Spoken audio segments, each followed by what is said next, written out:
welcome back from the morning break. Now we're going to talk about a couple of days early this year that was quite hectic for us at Netnod.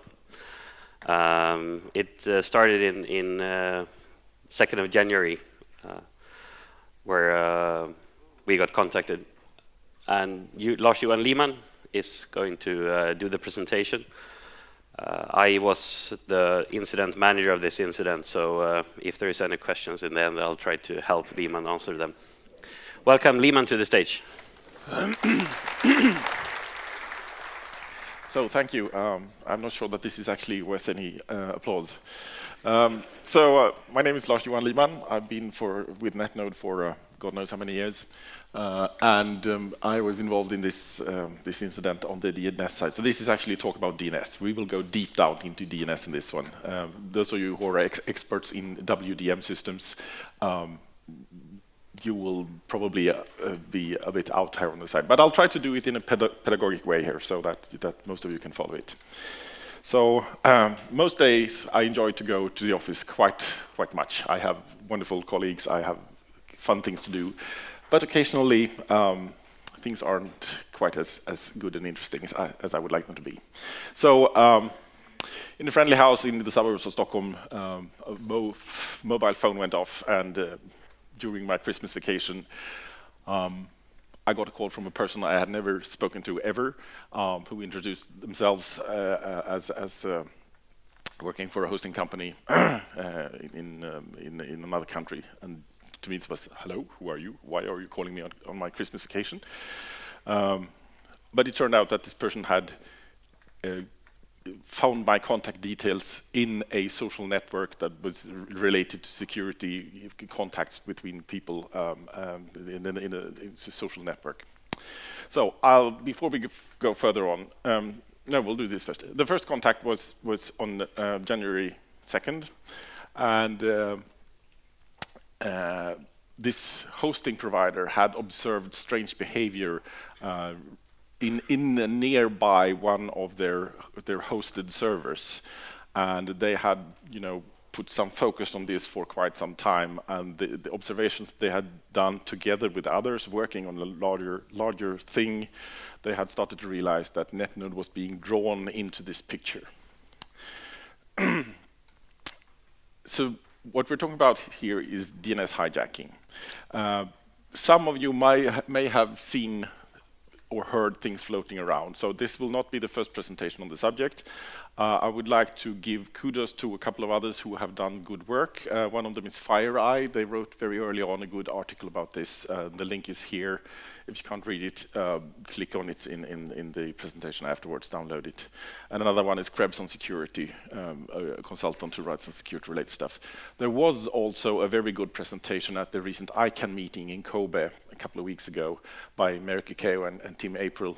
I haven't found a public reference to that presentation, but nonetheless, they did a very good job, so I want to give kudos to them.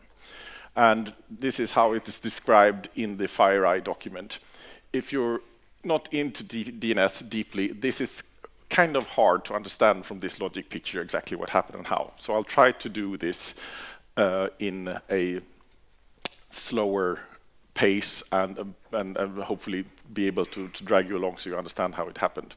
So this is Netnod's first-hand account of what happened to us, and we were actually victim of this, but we weren't the main target. The main target was to do something else. We were just a stepping stone to reach that other goal. So here we go. We have to start out with a quick description of the three different types of DNS services that we provide at Netnod. We do provide the root service. That is totally separate from everything else. It has a totally separate provisioning system, and the registry system for the root service is nothing like anything else. So let's put that aside. The root was never involved in this incident on any level. Then we have two types of customer DNS services for customers. One is the TLD service for top-level domains. These are typically a limited number of very large zones. So It's a limited number of customers, but every customer has a very large zones with lots of records in them. And this is handled mostly manually on Netnode sides. These customers, the configurations, it's mostly done by hand. And the second one is the DNS Node Enterprise Service. And this is something that's sold through resellers, and we have a very large number of end user zones, and each zone is typically very small. It has a web server and a mail MX record in it and not much else, and it doesn't really change over time very much. But the number of customers, the individual customers come and go. So there's churn in the metadata around these. So these are kind of orthogonal optimizations. Large zone with churn in the zone, but the metadata is stable, or stable zones, a lot of them, but the metadata changes. And here, that's automated. The last one is automated through an API that we have, and this was one of the attack vectors that they tried to use to modify DNS data. We'll get to that later. So, what was the goal of this attack? We believe, we don't know for sure, but we believe that the attackers wanted to obtain sensitive information from certain web sites. And in order to do so, that's on the next slide. They had an idea on how to do this. We believe that this was actually government-sponsored activities, and that was an eye-opener for me. I've seen a lot of bad shit on the network, but it's usually been based on my perception of the two main reasons for doing so. One is revenge. You're pissed with someone, you want to attack their servers, block them, and you create a lot of attention to this. The other one is money. Blackmailing, viruses, spam, what have you, but it's money driven. This was neither. This seems to be information warfare, so to speak. And this is a long-term project that's been ongoing for many, many months, and as far as I know, it's actually still ongoing. And again, Netnod was not a target. We think that this was the plan. We're quite certain that this was the way they wanted to do things. They wanted to set up a proxy server for web services to act as a man in the middle, so that a legitimate user would log into the wrong server, this proxy server, and it would yield the credentials, the username and password, and then that server would keep that login information, but pass the traffic through to the legitimate server, so the user wouldn't notice anything, in theory, and the attacker would then have gained the access tokens that they need to reach the real server. And to do that, set up a proxy server, then disturb the DNS system and make the changes. Here's the hijacking. Use the disturbed DNS system to misdirect the authentic users to use the web proxy instead, get the credentials, return the system to normal, and then use the credentials that you just stole. So in normal life, this is how the DNS works. A client, someone's laptop, uses a DNS resolver, which in theory talks to the root name server, talks to a server for a top-level domain, possibly further down the tree for a customer. And that's a step that happens before the actual web traffic. So you first get the IP address for the web server, then you use the second step to actually talk to the web server. So what we saw were actually two different approaches to fiddling with the system. The first one was to fiddle with glue records. For those of you who aren't deep into the DNS, there's something called glue records. They are hideous. They are an artifact of a bad design, but they are nonetheless quite necessary in the system. They will appear on a later slide.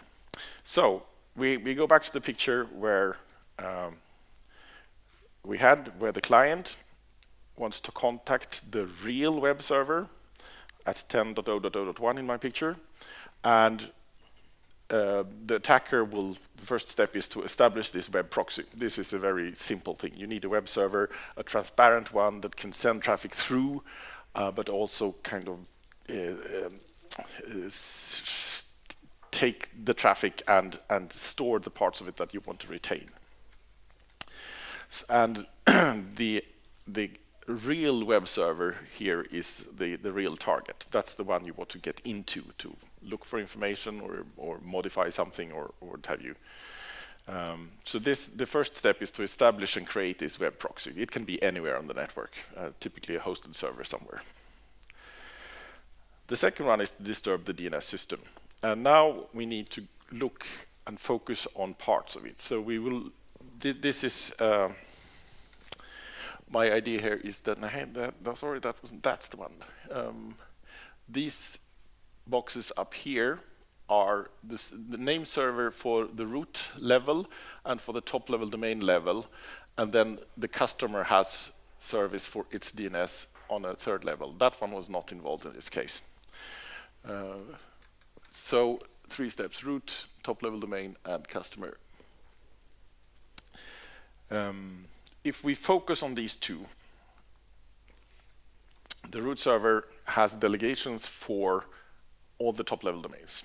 It has virtually no information about them, but it has referral information. It will tell you that XX is over there and net is over there. So in this picture, the 2 top boxes here are actually the same server, but the 2 different delegations going to different servers. Okay, so the root service was not involved here. So it happened on the next level, but there's information in the root server. If you look at this information, the root server has the name of the name server for the top level domain server. And in this particular case, the name of the name server contains the name of the provider of the DNS service, DNSProv.net. You will also notice that the name of the name server is not located below XX.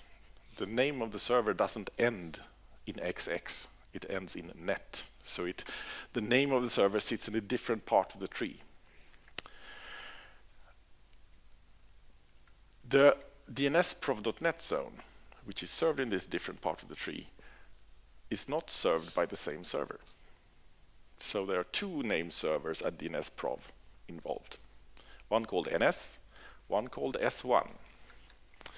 S1 holds the information for DNSProv themselves. NS is the commercial service that holds the information for XX. If we now shift one more here, you can create another domain in the net system called other. And if you create that and tell the world and the systems that it's served by DNSProv.net, let's see here, you will notice that that name here is the same as the one used for the top level domain up here. I can create any name. This could be any random string of letters. And I can put whatever name server I want in there. And when I do that, I can also add something called a glue record. I can tell the system, by the way, the IP address for this machine is an IP address. And here, it's where the design of the DNS kicks in, because it's not quite certain whether or not you actually need to have that record in place. So registrars and registries will, in some cases, put it in there for safe measures. So by registering a name through the normal path of possibly a reseller, but a registrar for the net domain, and then it will talk to the registry, and that will generate its own file. If you go through that normal path of registering a new domain name, and you add this glue record, chances are that it will not be strictly checked by any of these parties, and it will end up in the zone file. So now we have the same name in 2 different parts of the DNS world. And if someone now looks for a net name that looks for the other .NET name, they will get that glue record as part of the referral when the net server says other .NET is over there. And by the way, the IP address for that machine is this. That's the glue record that follows along there. If you don't strictly check on every level here, you may well eat that record. And the next time, when you look for something in the XX domain, you will use that glue record that you got from somewhere else, and you will suddenly start to talk to a different machine than the authentic one. So instead of talking to the name server for the customer, instead of talking so where are we? This is actually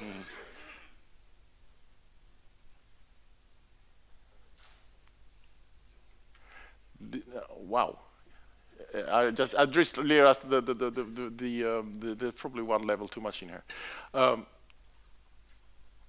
When you ask for the name for the customer.xx, which is one floor below, when you register, yes, you can register the domain in XX. That's what you do, and you add the glue record, and you put in the same name as here. You talk to the wrong name server. This is by using the inappropriate glue record, you end up with at the wrong address. So there are two name servers now for customer.xx. One that's operated by the attacker, and one which is the authentic one. And the DNS resolver will possibly follow the inappropriate glue record. This is not a 100% certain attack, but a small fraction of clients will do this. And if you let it sit there and you work by numbers and do your thing, there's a fair chance that you can succeed in doing this. Now, the really interesting part that makes this go under the radar, it is that this is a proxy server for DNS. So every query coming in from a decent resolver here will enter here, and most of them will just be forwarded to the normal resolver. This one will actually get an authentic response for most queries, except for that specific web server that you want to attack. So only when you ask for the name www.customer.xx, then it will return the IP address for the web proxy instead of the IP address of the real web server. So the next step will be that the client talks to the web proxy, not knowing anything, and it's a proxy, so it will forward the traffic to the real web server, and you will get your normal login picture, and you will enter your credentials, and you will submit them, and the web proxy will eat them, and then forward the traffic happily to the customer, the real web server. Now there are two things in here that can help you. Your first reaction is, what about certificates? Well, yes, you're right. This web proxy probably doesn't have the appropriate certificate for that web service if it's an HTTPS connection. But if you have this in place, what's there to say that the certificate authority isn't also fooled by this setup? Aha, exactly. So what you do first, before you start to so to speak, send the customer, is to quickly get a certificate from a certificate authority that is DNS-based to put that in your web proxy here, because that will automatically turn up as, the lock is locked on your SSL connection, and the client has no chance to figure out what's going on here, because there are precious few browsers and people who enable the thing you can do is you can tell the browser to signal if a certificate changes. If there's a site you go to often and suddenly there's a new certificate, you can ask the browser and say, hey, something is going on here. There's a new certificate. Is this really a valid one? But then you also have to have the clue to investigate, to figure out whether it was an authentic change. Maybe it was just getting old. You had to replace it. Or is this a false one? So that's really, really tricky.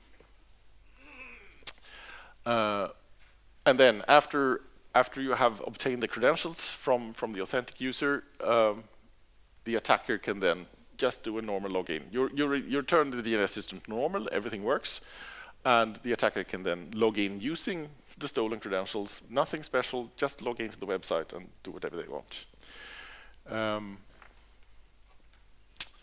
I had something else in mind here.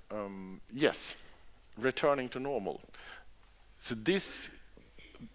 in this scenario, there are precious few things that will signal to you that something is going on, because almost every DNS query is forwarded here appropriately to the real name server. So you get your normal answers.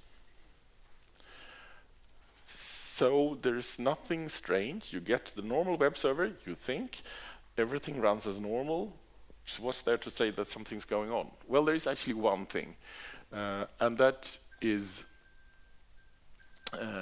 in here, backing up again. Here, when the client receives this information, which is false, it's for this web server, it's not that one. That comes in a DNS record. If you have secure DNS enabled, DNSSEC, that will actually help you in this case, because under the assumption that the attacker does not have access to the DNSSEC private key that signs the records, and that the security delegation is still in place, they cannot sign this record. And if you have a DNSSEC validating resolver up here, it will flag that, whoops, this is not properly signed. This is not a record that you should look at. And that works as long as they don't have access to the private key, and as long as the security delegation from the parent domain is still intact. So this was the first approach we saw. And they actually used this to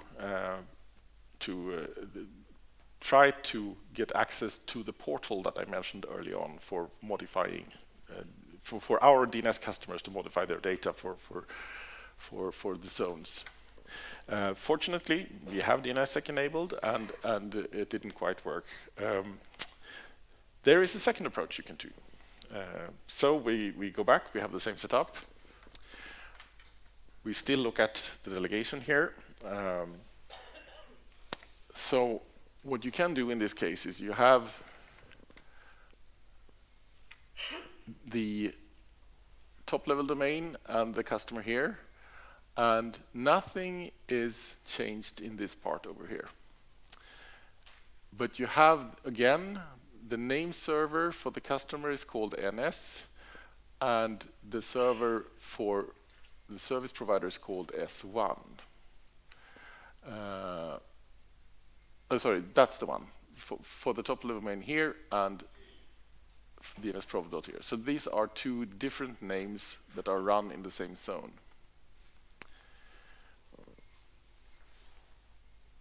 The IP address for the customer thing is located down here in this zone. So it sits it's operated by DNSProv, and it sits in the zone here. It's not part of any registry system operated by someone outside. This name is, though. And if you manage to change that, you can change the entire delegation for the entire zone DNSProv.net. In order to do so, you have to again go through the registrar thing, but this time it's a bit more tricky. The first one, it was sufficient to register a new domain name and just add a name server of your choice and the glue record of that one. You don't need anyone else's credentials for doing this. To do this, you need to find possibly the reseller, but at least the registrar for the parent domain, and you need to somehow get access to that registrar. It has to be the right registrar for the domain name. So when DNS Probe has a relationship with the sponsoring reseller, the attacker can, in this certain case, go directly to the registrar and attack there. If they manage to get the necessary credentials to log into the web portal system at the registrar, they can modify the registration bits for the domain. And by changing that name server record, they can redelegate the entire zone to somewhere else. And now you have, again, you can change the IP address for the thing that you really want to attack. And we come back to this situation. Now it's no longer a fake glue record. Now the entire delegation is changed. And you have, again, the similar situation where you talk to a name server that you don't think you're talking to. Again, it's a proxy, so it will forward most queries to the appropriate name servers. You will not really notice any different things, except for when you query for this web proxy address. This is more difficult to attain because you need the credentials to the registrars. You have to somehow get hold of these credentials. The second thing is that in this case, you're really mucking with the delegation here for this specific customer, the customer being DNS Probe. No, sorry, well, yes. You're mucking with the delegation, which means that you can also muck with the security security records that connect the DNSSEC bits between the various levels in the tree. This means that you can change and you can make truly valid records that the validator here, up here, the resolver, cannot identify as false using DNSSEC. And this is also extremely difficult to detect. If you have an automated registry that handles these updates automatically through a web portal, the chances are very slim that they're going to suspect anything if you just make a change to your name server record. And again, the continuation of this is the same. You direct the client to the web proxy, you steal the credentials, and the rest is just the same traffic. And again, of course, the certificate authority can be tricked or fooled in the same way, so you can obtain a certificate for your web server. And again, stolen credentials. So these two scenarios we actually saw, and we have some observations from this. One is that the attacker in this case has really deep knowledge and understanding of not only the DNS, but also how registrars act, how registries act, how the entire system plays together, how the very different corners of the network in the DNS tree actually work together with glue records and delegations and so on. These are not script kiddies. These are people who have a very good understanding of the DNS. Also, it was very carefully planned and carried out. This went under the radar entirely. There are many small steps that need to be taken in the right order for this to kick in and work. They combined many types of systems trying to reach their end goal, the DNS. We've seen in other parts, they mucked with the IMAP systems to look through mail to see if things were forwarded in mail between parties and so on. They've mucked with registrar systems and so on. We were fortunately not compromised when it came to the mail side of things. But this, as I said, this is a very big thing that's been ongoing for months, and we know that other parties have been unfortunate enough to have their mail compromised. And there was also a piece of very careful timing.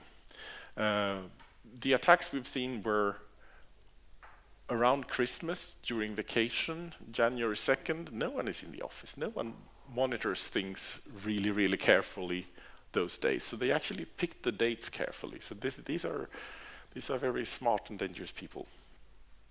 And also, as opposed to DDoS attacks, which always get a lot of attention because people have problems and things happen in front of them, this was designed to be a stealth operation. They didn't want us to notice. They didn't want anyone to notice that what things were going on here. So this is, you know, under the radar entirely. What did we suffer? We suffered the modification of glue records, yes, modification of name server records, and later on the DS records, the secure delegations. We have seen that false web certificates have been issued in the name of Netnod, and these attacks again were carried out during 3 focused time periods between December 14th and the 2nd of January.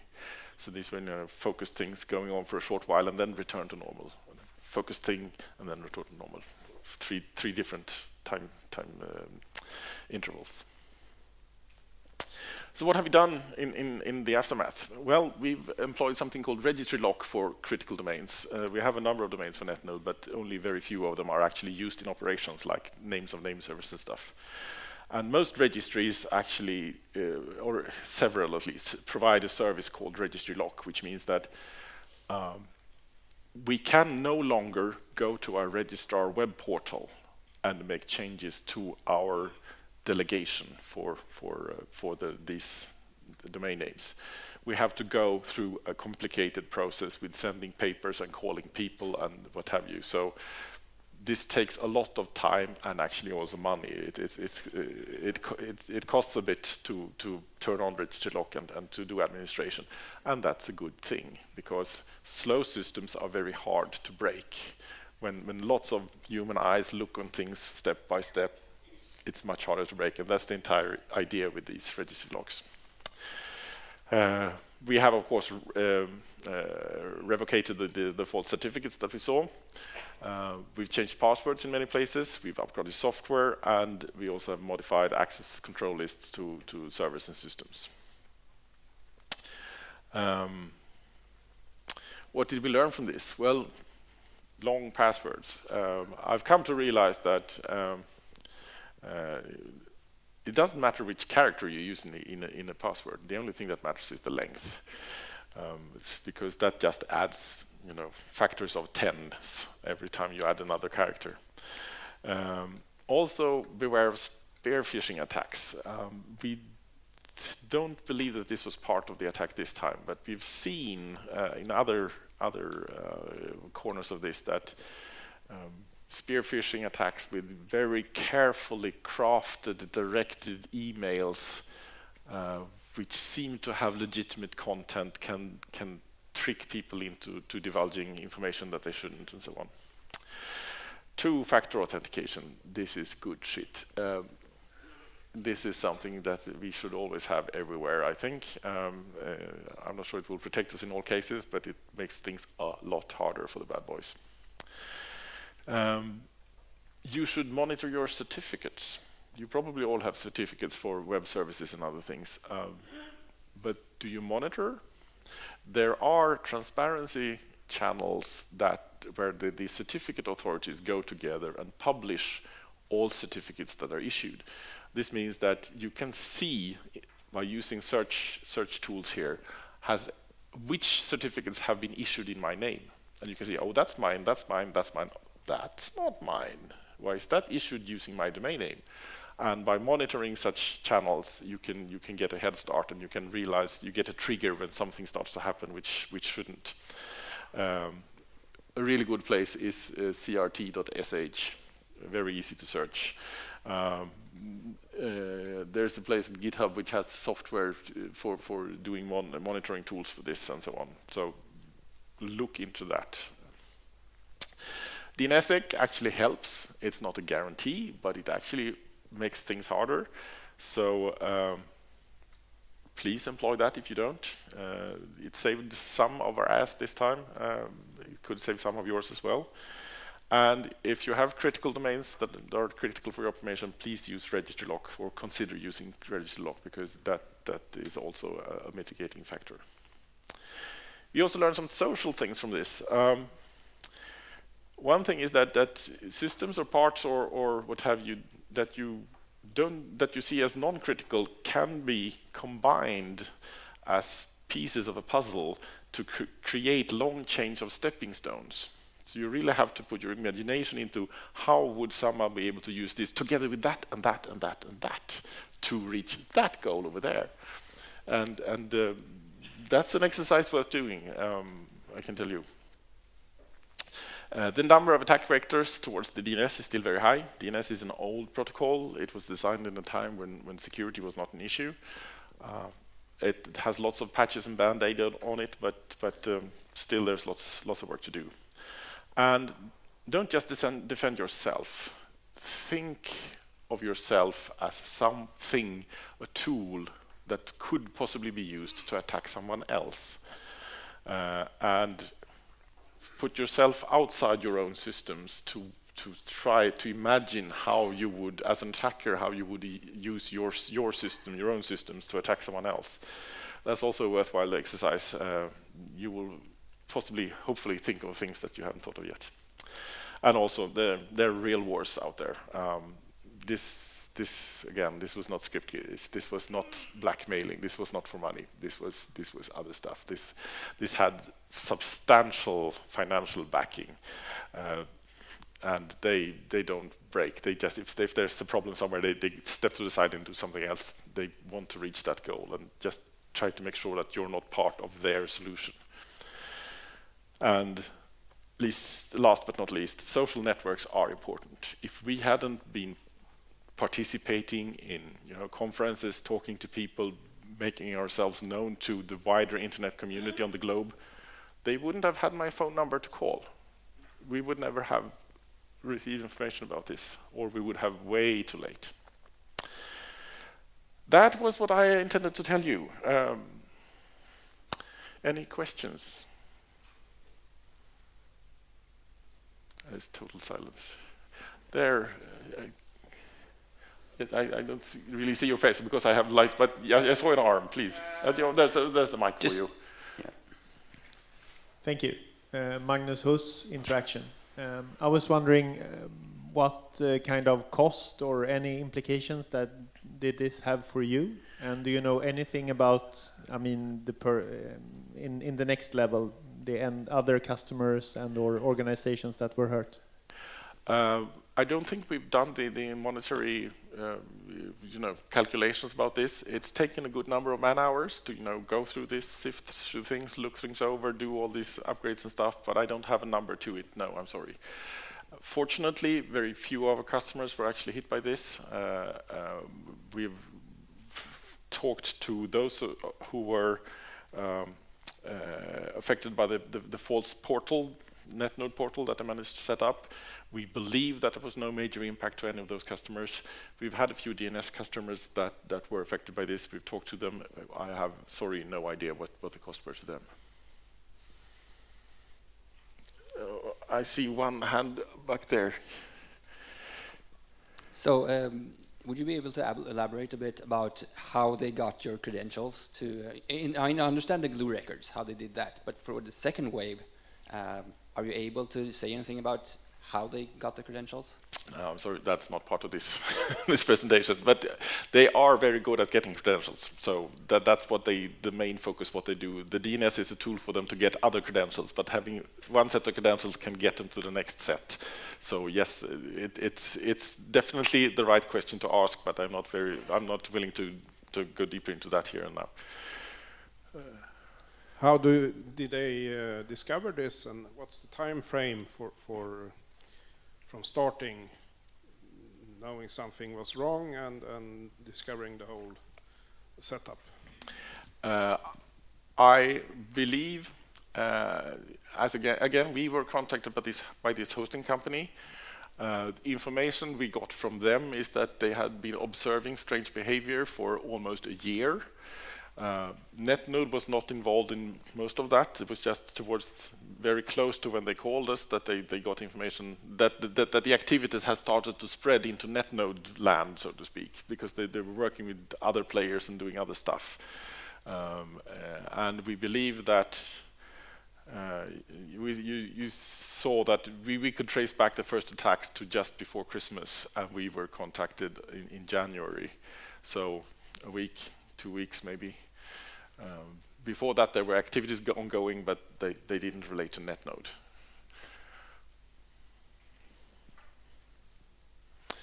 I'll be around, and if anyone wants to ask more questions or talk, so just please come out to me. Okay. Matta is also around as well. Yes. Please join me in thanking Liman for the presentation. Thank you.